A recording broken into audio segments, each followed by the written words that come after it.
कितनी ठंड हो रही है, ऊपर से मेरी बहू भी शहरी है। मैंने कहा था मेरे मुकेश के लिए शहरी लड़की मत देखो, पर अब देख ली है तो कर भी क्या सकते हैं। मुझे तो चिंता हो रही है अपनी बहू की। शहर में तो सब गैस सिलेंडर का इस्तेमाल करते हैं, मेरी बहू इस ठंड में नीचे जमीन पर बैठकर इस 3 मुंह वाले मिट्टी के चूल्हे पर कैसे खाना बनाएगी। अरे कल्पना, इतना क्यों फिक्र कर रही हो? बहू के आने से पहले हम घर में एक नया छोटा सा गैस सिलेंडर ले आएंगे और बहू अकेली थोड़ी ना रहेगी। तुम और भारती हो ना बहू की मदद करने के लिए। हाँ माँ, तुम फिक्र मत करो। हम सब मिलकर कोशिश करेंगे और तुम्हारी बहू के आने से पहले घर में एक नया गैस चूल्हा ले आएंगे।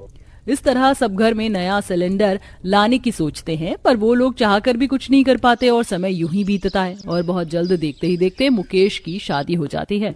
और जब रेशमा अपने गरीब ससुराल में कांपती हुई आती है और कमरे की ओर जाती है तो उसकी नजर रसोई पर पड़ती है और उसे सामने से ही 3 मुंह वाला मिट्टी का चूल्हा नजर आ जाता है। ओह, कितनी ठंड हो रही है। और ये क्या, आज भी ससुराल में मिट्टी का चूल्हा, वो भी 3 मुंह वाला। अरे रेशमा, तू कुछ ज्यादा ही सोच रही है। ठंड का समय है, ठंड में तो गांव में मिट्टी के चूल्हे ही बनाए जाते हैं। ये शायद इमरजेंसी के लिए होगा। सिलेंडर रसोई घर में ही कहीं और रखा होगा। भाभी, आप आराम कर लो, कल सुबह कुछ मेहमान घर में आएंगे और उनके लिए आपको अकेले ही खाना बनाना पड़ेगा। कोई बात नहीं भारती, मुझे खाना बनाना आता है।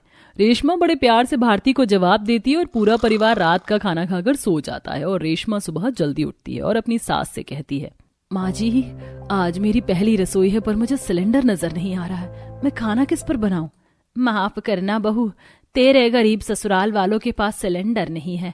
हम गरीब तो इसी मिट्टी के चूल्हे पर खाना बनाते हैं। पर तू चिंता मत कर, 3 मिट्टी के चूल्हे एक साथ बने हुए हैं तो इन पर आराम से खाना बना लेना, झटपट बन जाएगा खाना। और तेरी नंद है ना, वो तेरी मदद करवा देगी।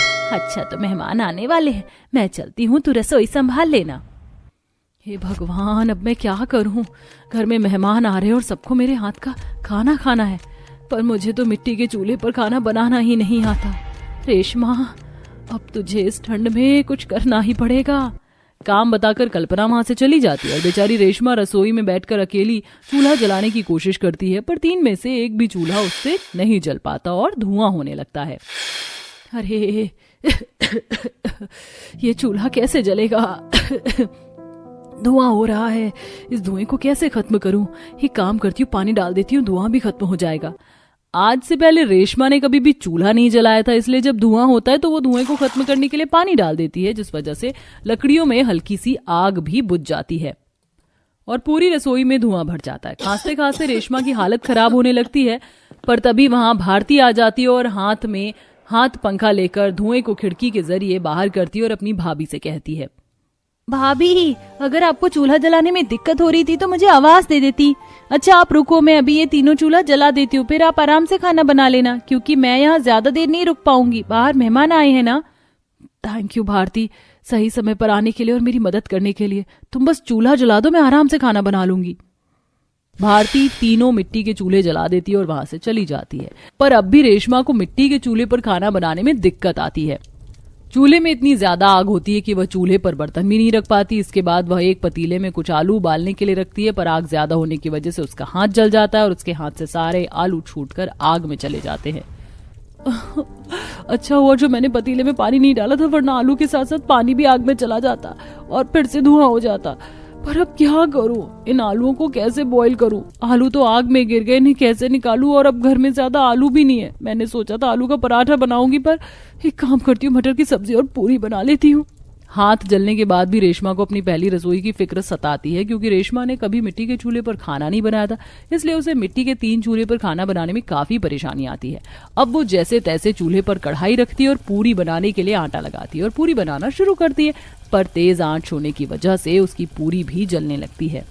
अरे ये आग कम कैसे होगी? मेरी तो सारी पूरियां ही जल रही हैं। किससे मदद मांगू? भारती भी बाहर है, कैसे आवाज दूं? भाभी खाना बन गया क्या? सभी मेहमान बाहर वेट कर रहे हैं। भारती मेरी पूरियां जल रही है, ये आग कम कैसे होगी? भाभी अगर ऐसा है तो कुछ लकड़ियां चूल्हे से निकाल दिया करो, और 3 चूल्हा क्यों जलाया है? हटिए आप, मैं आग कम करती हूँ।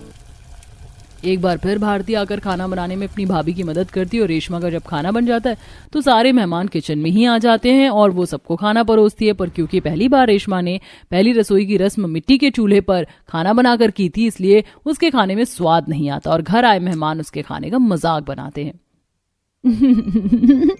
मैं सही थी, शहरी लड़कियां खाना बनाना जानती ही नहीं है। कल्पना बहन, तुम तो बड़ा कह रही थी कि तुम्हारी बहू शहरी और खाना बनाना जानती है। देखो कैसा खाना बना दिया तुम्हारी बहू ने। काकी माफ करना, पर मैंने पूरी कोशिश करी थी कि खाना खराब ना हो। बहू, किसी को तेरे हाथ का खाना पसंद आए या ना आए, मुझे तो तेरे हाथों का खाना बहुत पसंद आया है। अरे बहन, तुम मेरी बहू के खाने की बुराई मत करो। हमने तुम्हारी बहू के हाथ का भी खाना खाकर देखा था।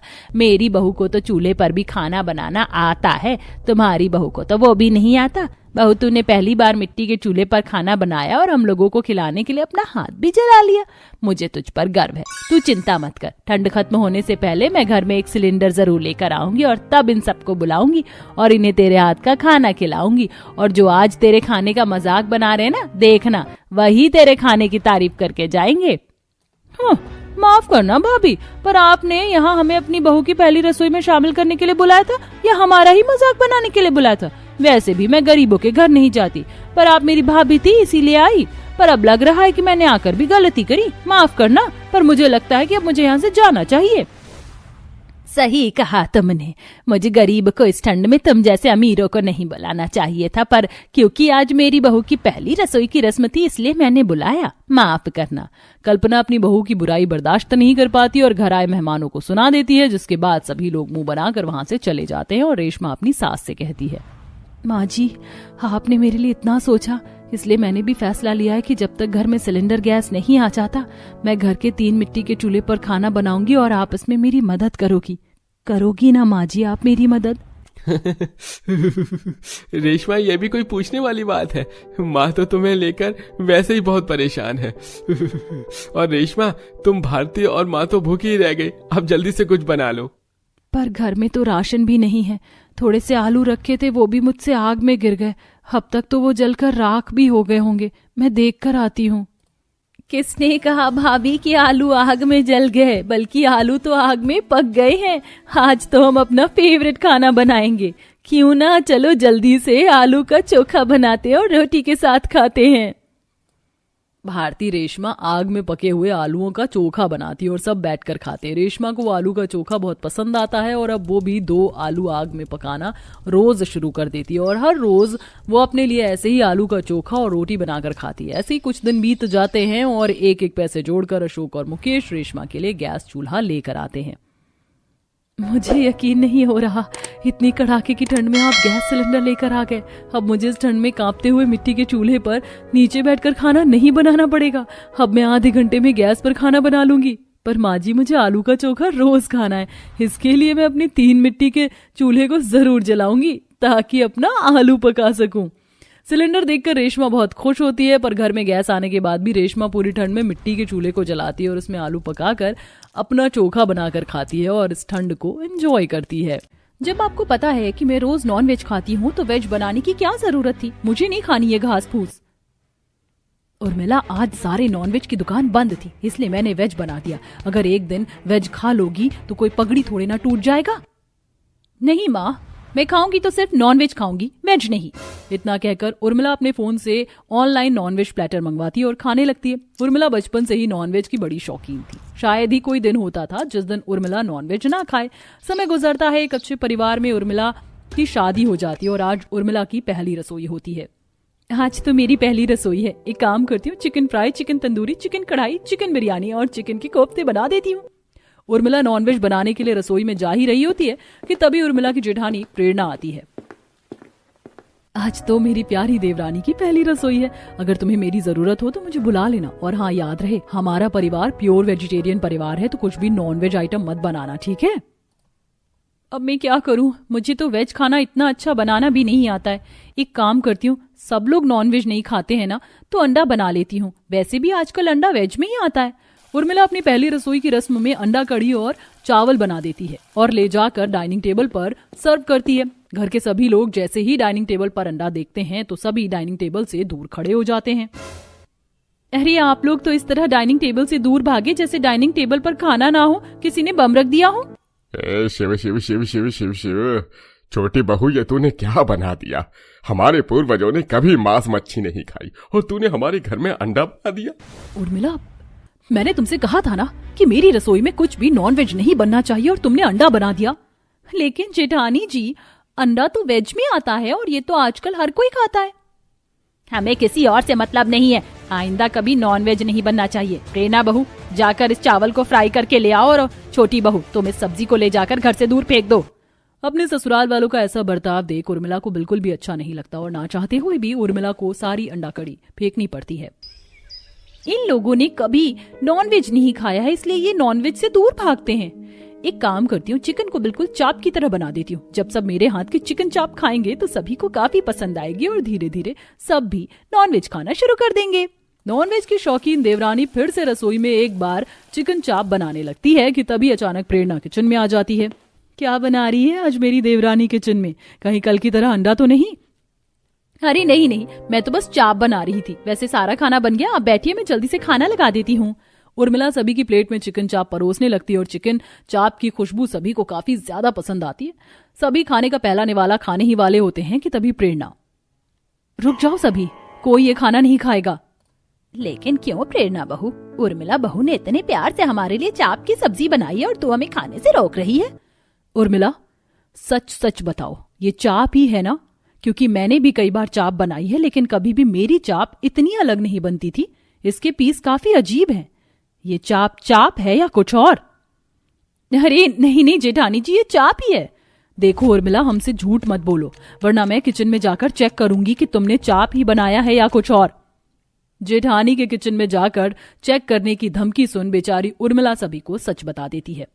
उर्मिला बहू, तुझे मैंने कल ही समझाया था कि हमारे घर में नॉनवेज नहीं बनता और तूने फिर से आज नॉनवेज बना दिया।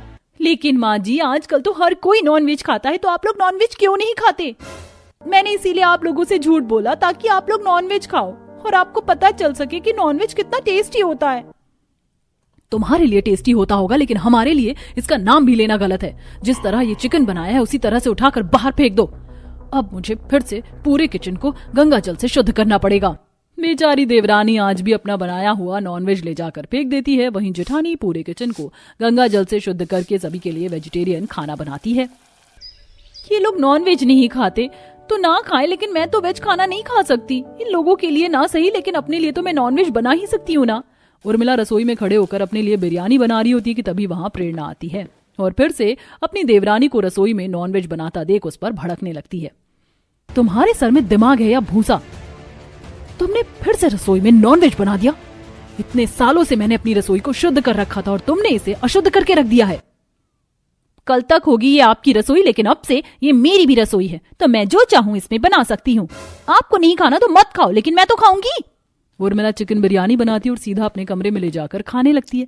अपनी देवरानी की इस हरकत को देख जब जेठानी अगले दिन से देवरानी का रसोई में आना ही बंद कर देती है। आज के बाद तुम इस रसोई में तभी आओगी जब तुम कुछ वेज बनाओगी। अगर तुम्हें नॉनवेज खाने का ज्यादा ही शौक है तो बाहर होटल में जाकर खाओ। मेरे घर की रसोई में तुम्हें नॉनवेज बनाने की कोई जरूरत नहीं है। मैं देखती हूँ कि मुझे नॉनवेज बनाने से कौन रोकता है। जिस तरह आप इस घर की बहू हो ठीक उसी तरह मैं भी इस घर की बहू हूँ और जितना आपका हक है रसोई में उसी तरह मेरा भी हक है रसोई पर, समझी आप? अपनी जेठानी को धक्का देकर उर्मिला किचन में आकर नॉनवेज बनाने लगती है, जिसे देख प्रेरणा को गुस्सा तो बहुत आता है लेकिन अब वो चाहकर भी क्या कर सकती थी। आए दिन नॉनवेज को लेकर दोनों देवरानी जेठानी में लड़ाई होती रहती थी, जिसके चलते उनके ससुराल वाले अब काफी ज्यादा परेशान हो गए थे। KFC का बर्गर खाने का तो मजा ही अलग है। रजनीश, तुम भी एक बार ट्राई करो ना। तुम तो जानती हो ना कि मैं नॉनवेज नहीं खाता। ये तुम ही खाओ। अरे बेबी, एक बार ट्राई तो करो, सच में ये बहुत टेस्टी है। अगर अच्छा ना लगे तो थूक देना। उर्मिला के जबरदस्ती करने पर उर्मिला का पति जैसे ही चिकन बर्गर का एक बाइट खाता है तो उसे अच्छा लगता है। कैसा लगा चिकन बर्गर? अच्छा है ना? अरे हाँ यार, इतना भी बुरा नहीं है, एक और बाइट देना।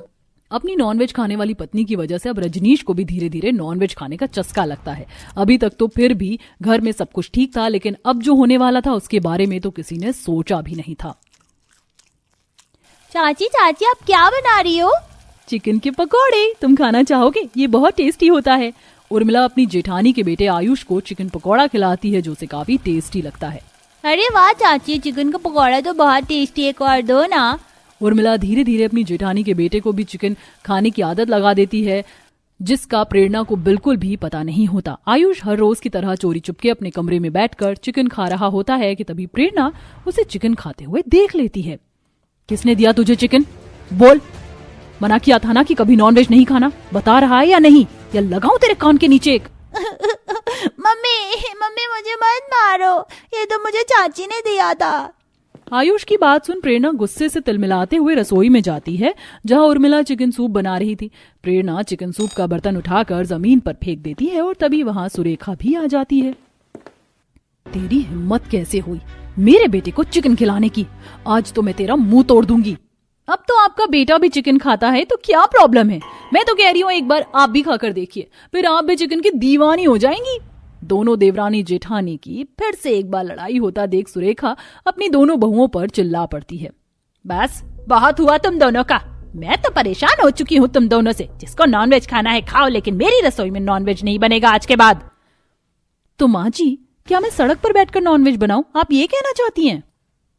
नहीं, घर में स्टोर रूम बना है, अब से जिसको भी नॉनवेज खाना होगा वो स्टोर रूम में ही नॉनवेज बनाएगा, लेकिन घर की मेन रसोई में कभी भी नॉनवेज नहीं बनेगा। और अब से अगर तुम दोनों देवरानी जेठानी में वेज और नॉनवेज को लेकर लड़ाई हुई तो दोनों को घर से बाहर निकाल दूंगी, समझी? अपनी सास के फैसले से दोनों देवरानी जेठानी काफी खुश होती हैं, जिसके बाद अब प्रेरणा पहले की तरह से ही रसोई में वेज खाना ही बनाती है। वहीं उर्मिला स्टोर रूम में एक टेबल रखकर नॉनवेज बनाने के लिए अलग से गैस चूल्हा और बर्तन रख देती है। और जब भी प्रेरणा या रजनीश को नॉनवेज खाने का मन होता तो वो लोग स्टोर रूम में ही नॉनवेज बनाकर खाते हैं। और इसी के साथ दोनों देवरानी जेठानी की वेज और नॉनवेज को लेकर लड़ाई यहीं खत्म होती है। तो दोस्तों, कैसी लगी आपको हमारी नॉनवेज खाने वाली देवरानी की कहानी? हमें कमेंट बॉक्स में कमेंट करके जरूर बताइएगा।